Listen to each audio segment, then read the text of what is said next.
यहाँ पर एक पुस्तक आई है, संत में ही लीलामृत। मैंने गुरु महाराज का चरित्र लिखा है।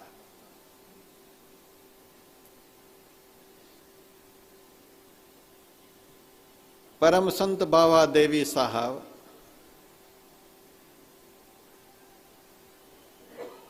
गुरु महाराज को अपने हाथ से चिट्ठी लिखते थे। लगभग 35 चिट्ठी है उस ग्रंथ में। और चिट्ठी के अंत में बाबा देवी साहब कई एक जगह प्रयोग किए हैं, देवी चरणों में दंडोत करता है, देवी चरणों में दंडोत करता है। गुरु महाराज तो बाबा देवी साहब के शिष्य थे। गुरु कह रहे हैं देवी चरणों में दंडवत करता है, इसका मतलब क्या है? गुरु शिष्य को दंडवत करे, बड़ा अटपटा लगता है। मैं बहुत इस पर मंथन किया। गुरु शिष्य को दंडवत कर रहे हैं, प्रणाम कर रहे हैं, यह क्या बात है? सिख धर्म के इतिहास को मैंने पढ़ा। गुरु नानक देव जी महाराज का फरमान था, जो शिष्य गुरु के रहते रहते ही साधना करके गुरु की अंतरात्मा से मिलकर के एक हो जाते हैं, ऐसे शिष्य को गुरु भी दंडोत करते हैं, ऐसे शिष्य को गुरु भी नमस्कार करते हैं। सदगुरु के रहते ही जो सदशिष्य साधना की पराकाष्ठा पर पहुंचकर सदगुरु को दिखला देते हैं, ऐसे शिष्य को सदगुरु भी प्रणाम करते हैं। हम नहीं आज तक दिखला पाए।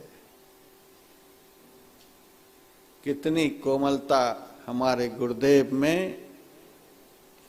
जब जब हमारे गुरुदेव अपने सदगुरु बाबा देवी साहब के पास मुरादाबाद जाते, तब जाते ही सदगुरु पूछते, अच्छा आए हो, कितने दिनों तक रहोगे? गुरु के पास शिष्य जाते ही गुरु पूछे कितने दिनों तक रहोगे, तो शिष्य को कितना अटपटा लगेगा। अभी झोला भी नहीं रखे हैं, कहते हैं कितने दिनों तक रहोगे? तो गुरु महाराज कह देते थे, इतने दिनों तक रहूंगा। अच्छा, इतने दिनों तक रहोगे तो खाने पीने का क्या प्रबंध है? हम आप लोगों से गुरुदेव पूछे कि यहाँ आए हो तो खाने पीने का क्या प्रबंध है?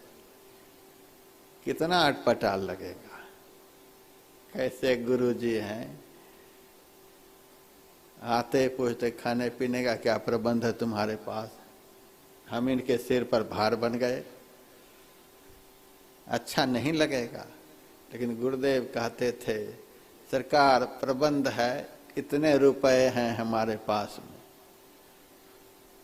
इतने पर भी जान नहीं छोड़ते थे। अच्छा, ये पैसे लाए हो कहां से? अब देखिए क्या जवाब देंगे।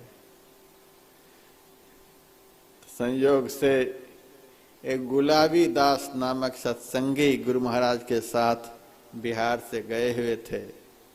उनकी तरफ संकेत करके कहते, इनसे 50 रुपए पैंचा लेकर के आए। कुछ पैसे तो रेल में खर्च हुए, बाकी हैं।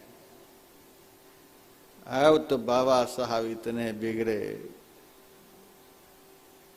ये पैसे कर्ज लेकर के आए हो, यदि तो कल मर गए, आज मर गए, तो यह कर्ज कौन चुकावेगा? जाओ यहां से। आज हम लोगों के साथ यदि ऐसा व्यवहार हो तो हम लोग टिकेंगे? इतने भीतर से कड़क हैं कि हम लोग नहीं टिक पाएंगे।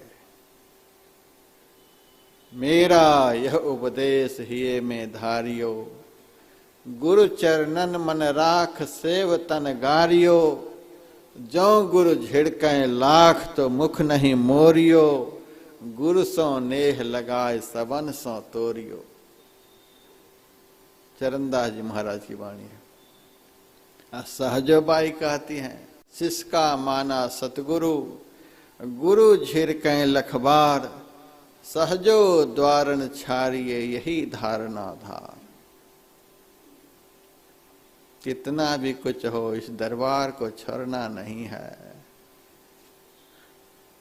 आदमी तो पंडे बदल रहे हैं,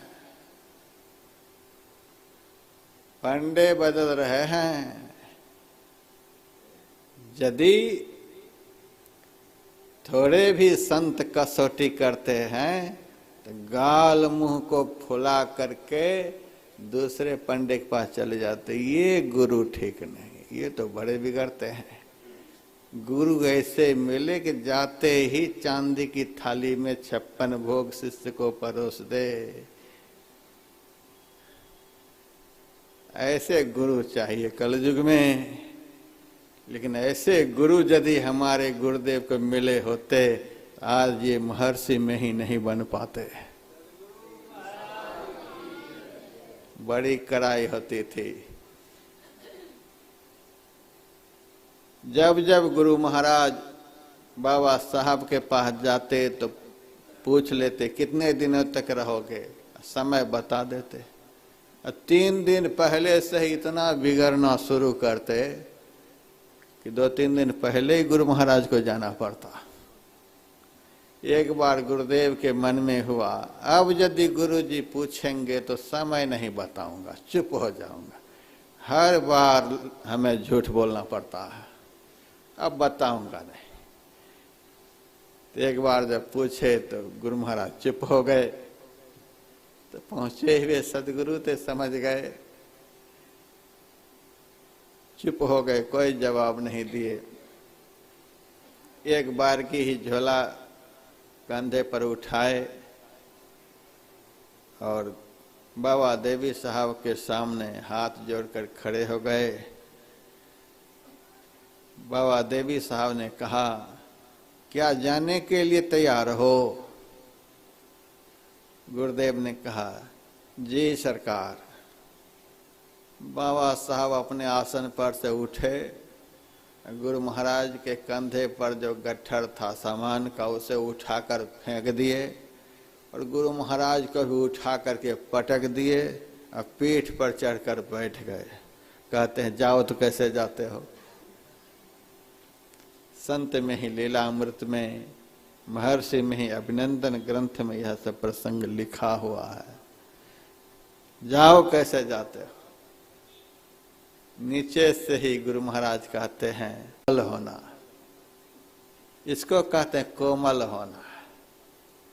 गुरु कुम्हार शिष्य कुंभ है, गढ़ गढ़ काढ़े खोट, भीतर हाथ सहार दे, बाहर बाहे चोट।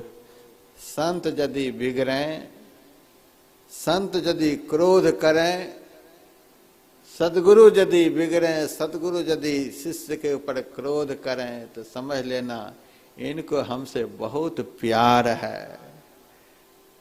अपने पर ही कठोरता दिखाई जाती है। जिनके प्रति बहुत अपनत्व का भाव होता है, उन्हीं को गढ़कर महान बनाने का प्रयास किया जाता है। यदि सदगुरु, यदि संत खूब सम्मान करे तो सावधान हो जाना, ये हमको अपनाना नहीं चाहते हैं। भीतर में बहुत आफत है, अपनाना नहीं चाहते। संत सदगुरु यदि खूब मुंह पोंछें, खूब प्रेम प्यार बाहर से दिखाएं तो सावधान हो जाना, ये हमें अपना बनाना नहीं चाहते हैं। हम इनके बनना नहीं चाहते, ये हमको अपना बनाना नहीं चाहते। हम बनने के लायक नहीं हैं, इसीलिए बनाना नहीं चाहते हैं। जिनके ऊपर झाड़ फटकार यह सब होने लग जाए, समझ लेना सदगुरु को हमसे बहुत प्रेम है, हमें बहुत जल्दी अपना बनाना चाहते हैं। तो कोमलता का अर्थ होता है कितनी भी कड़ाई संत करे, कितनी भी कड़ाई सदगुरु करे, सहज भाव से उसे स्वीकार करते रहना। अपने से श्रेष्ठ जनों के द्वारा दिए गए दुत्कार फटकार को सहज रूप से स्वीकार करते रहना। मन में जरा सा भी कष्ट नहीं हो, मन में जरा भी दुख नहीं हो।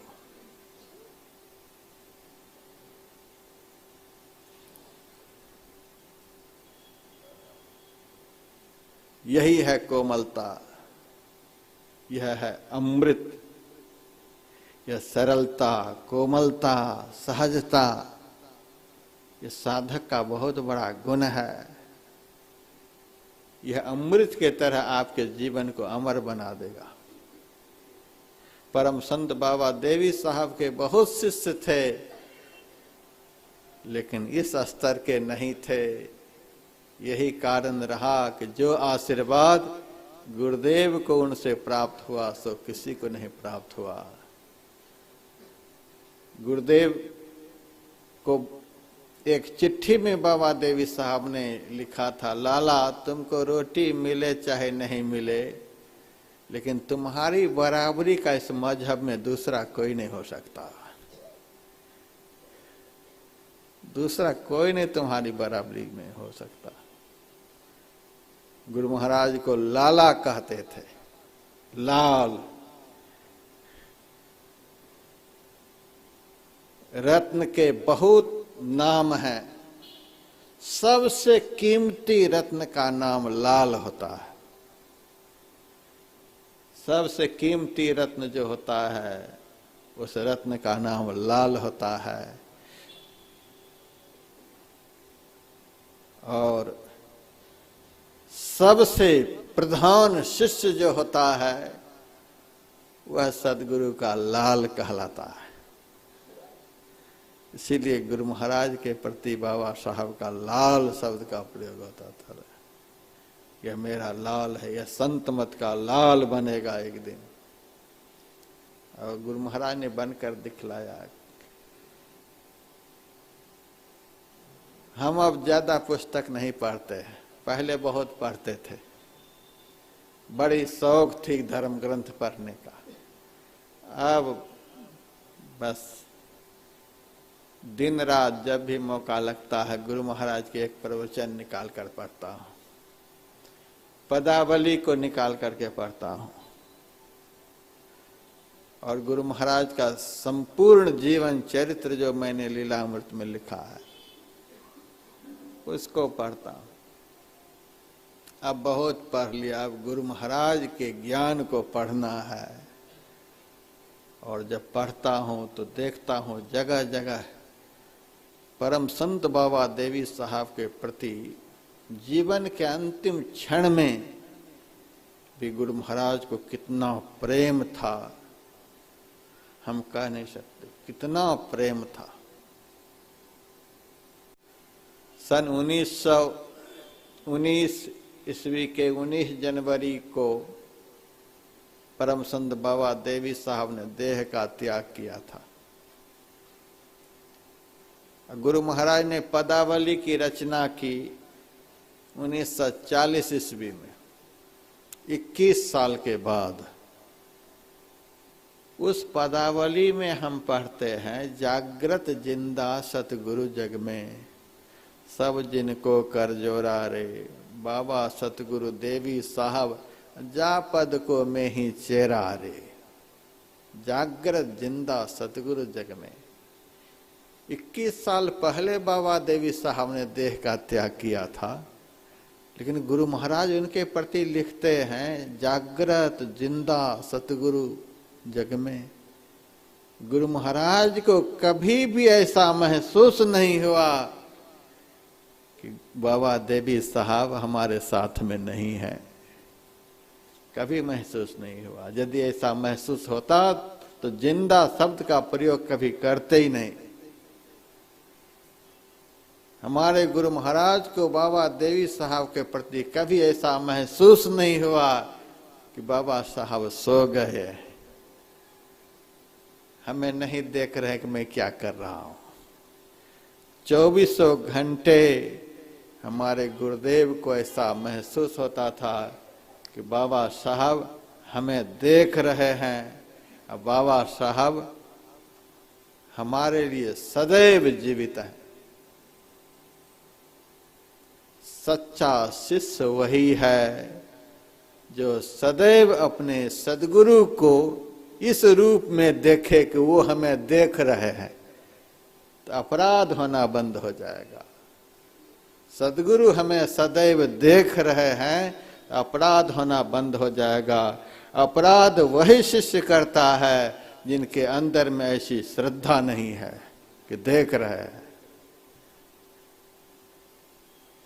और विपत्ति में पड़कर हाय हाय वही शिष्य करते हैं जिस शिष्य को लगता है कि अब गुरुदेव नहीं रहे।